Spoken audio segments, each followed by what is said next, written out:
સુરતના કુખ્યાત ગુનેગાર અને લાલુ જાલિમ ગેંગના સભ્ય આશિષ ઉર્ફે ચિકનો પાંડે ફરી એકવાર કાયદાના લીરે ઉડાવ્યા છે. સપ્ટેમ્બર મહિનામાં જ્યારે તે જેલમાંથી બહાર આવ્યો ત્યારે ગાડીઓના કાફલા સાથે નીકળેલી તેની રેલીએ ભારે વિવાદ સર્જ્યો હતો.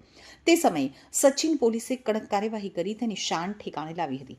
ચિકનાએ જાહેરમાં માફી પણ માંગી હતી.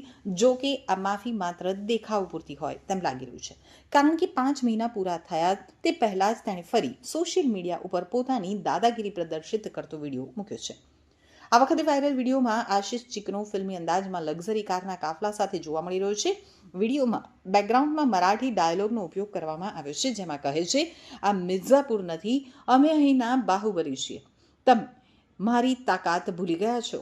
આ પ્રકારના ઉદ્ધત ડાયલોગ્સ દ્વારા તે સીધો પોલીસ તંત્ર અને કાયદાના ડર વગર પ્રજામાં ભય ફેલાવવાનો પ્રયાસ કરી રહ્યો હોય તેવું સ્પષ્ટ લાગી રહ્યું છે. મળતી માહિતી મુજબ આશિષ ચિકનાનો આ ગાડીઓનો કાફલો શહેર સચિન, ઉધના અને ખટોદરા જેવા વિસ્તારોમાંથી પસાર થયો હતો. અગાઉ પણ સચિન પોલીસે આ જ પ્રકારના વર્તન બદલ તેની ધરપકડ કરી હતી, છતાં તેની ગુનાહિત માનસિકતામાં કોઈ સુધારો જણાયો નથી.